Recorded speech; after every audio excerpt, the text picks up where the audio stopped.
İntensiv yağışlar İsmayılıda Girdiman çayında sululuğu artırıb, çay məcrasından çıxıb, əkin sahələri təhlükə altında qalıb.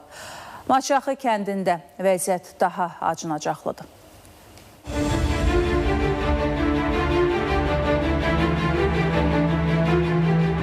Çay məcrasından çıxıb, yolumuzu yuyur aparır.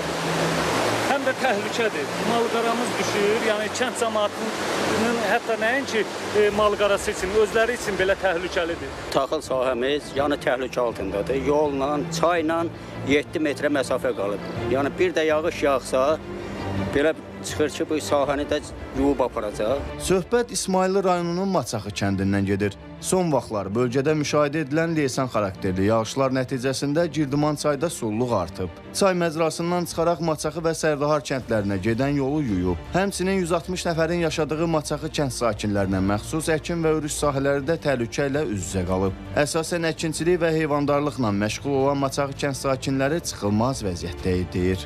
Çay öz məcrasından çıxır, Girdiman çay. Bir sözlə bağımızı, əkinimizi, yolumuzu yuyur aparır. Bizim də varımız yoxumuz, bağ, baha, nəm, bor, bostandır.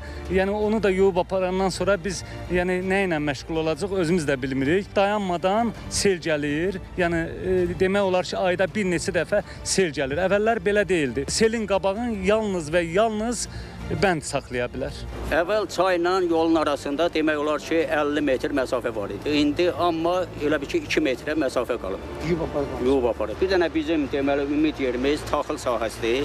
Bir də bu örüşdür. Yəni bunu da aparsa demək belə ki, biz yaşamaq yoxdur da.